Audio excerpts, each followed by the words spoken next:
Quick PSA, real quick. Stop using public Wi-Fi that's not secured. Now, for everybody, that might not be an option, or this is pretty self-explanatory, but it is something that most people do and aren't aware that you shouldn't do.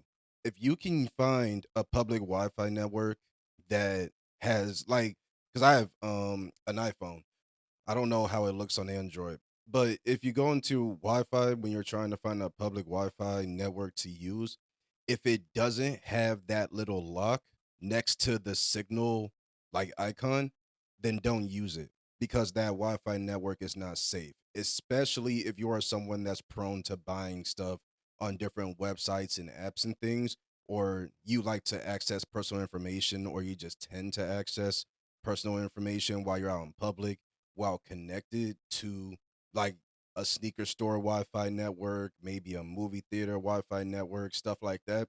If you happen to do any of those things, then I wouldn't recommend using those public networks because again, they're insecure. The whole concept with networking and like you got application security that makes sure the individual apps we use are secure. You have to protect Wi-Fi networks as well as the end devices, so phones, laptop, tablets. You got to make sure those are secure. Security in depth, which is an actual thing, and maybe we can talk about that.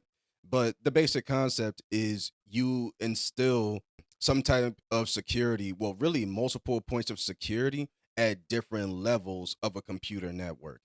And the fact of the matter is, I would say the majority of public Wi-Fi networks are insecure, partially because they don't use credentials with their network. Because the whole point of a public network is that it's easily accessible.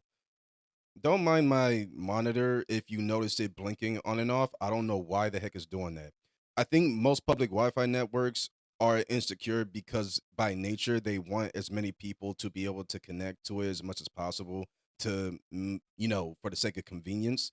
But the problem with that is depending on how they set it up, that can be a bad thing if you do end up connecting to that network. You could be accessing your bank account, which again, if you're using like a Bank of America app or anything like that, then it's still up to those app developers or those security architects and those people to set up the app so that it's secure, regardless if the network you're connected to is insecure. The problem is the thing with data packets and data moving from one device to another or from one network to another, there's a whole step by step process. I kind of mentioned this before, but whenever you send like a text message, an email, and things like that, whoever is on the receiving end getting that message doesn't head straight to them. If you're in California and your homeboy, your homegirl's in New York, and you send a text message to them, the message isn't going through like the cell towers and going straight to them. All data bounces around. I think the process is forwarding, if I remember correctly, but whenever you send like a message or any data is moved, that bounces around from place to place lightning quick before it ends up at that final spot. But it doesn't get like directly sent to them. You know what I mean? And the whole thing with that is it leaves plenty of room and opportunity for someone that knows what they're doing to intercept your message or to access your passwords, your username, whatever of your banking apps and whatever personal information that you're accessing so that they can either change your credentials, hack your account, or just see nosy text messages between you and a friend or you and your partner or partners, whatever you're into, stuff like that. Basically, better and safer for you to stick to your regular phone network if possible instead of using a public Wi-Fi network that doesn't have that little lock next to the signal icon. If it does, then feel free. It doesn't guarantee that it's completely safe, but it's better than essentially nothing being there. And the last thing I'll say, it's surprising that of how big of an issue this is. Again, I understand that it's for the sake of convenience, but I think a good chunk of it is that people just aren't aware that they should try to secure their like store networks and things as much as possible, not only for their safety, but for their customer safety as well. I don't know if there's a way to do that, without it being tedious. I know in some stores, sometimes they'll create their store Wi-Fi network, whatever. They may create a guest network using VLAN technology. They'll have like how you go in someone's apartment and they have that like billboard or like usually some type of stand or something that's like username, password, like it has their Wi-Fi information right there because they already know people are gonna ask.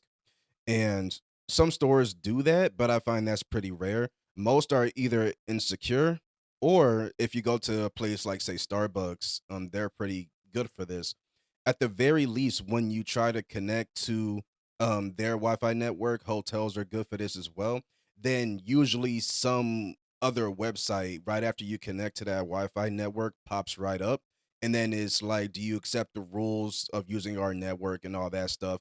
And you have to hit accept. Or in the case of hotels and stuff like that, you may have to put your last name and the room number or something like that to confirm that you're an actual guest at that place. And then it'll let you connect to the Wi-Fi network. Otherwise, it won't let you. So that what that little window, first off, is called a captive portal. Whenever you connect to a Wi-Fi network and it looks like it connected, but a whole other window automatically pops up to get you to agree to whatever their terms of use and things are, that's a captive portal. And I think that could count as a level of security because especially with hotels, because you still have to authenticate yourself. You have to prove that you are like a legitimate guest in that place so that you can use their computer network and their resources. But in general, I think most public Wi-Fi networks aren't like that. So I think it's worth noting, at least be aware, because ever since I learned about this stuff and I learned about networking to a degree, whenever I go out in public, I can't bring myself to connect to a public Wi-Fi network anymore, at least if it's completely insecure. If it has any level of security, at least a captive portal if I'm at a hotel, or some other form of basic credentials that you at least have to be in person to see and use, then it might be worth using. But ever since I figured a lot of this stuff out and I learned a lot of this stuff, I just can't do it because it's like I don't want to put my personal information at risk. I've had a Facebook account that's been hacked before. I think that happened last year, if not earlier this year.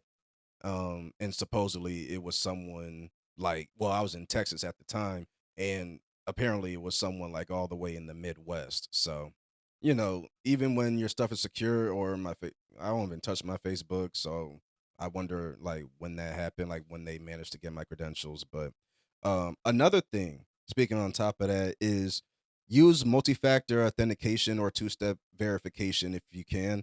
That's very useful. It can be kind of tedious, but it's worth it because if someone tries to log into your stuff and you have like Google Authenticator or Microsoft Authenticator, something like that, then at the very least you'll get that notification that says, "Hey, someone's trying to log in here. Here's like a number that basically will only be sent to your phone or your tablet or whatever. And if you actually are trying to log in, you'll see this number or these numbers and you'll put them in. And it's like, okay, we know for a fact that this is the right person. But if you don't have multi factor authentication or two step verification set up, then you kind of run that risk of it just being that much easier for someone to jack your info, especially when you're out in public and you're using like a public Wi Fi network. So, definitely keep that in mind. Just a quick little tidbit. Yeah, that's pretty much it. Not much else to cover. You have any questions, feedback, suggestions, anything like that? Go ahead and let me know in the comment section below. See you guys in the next video. Later.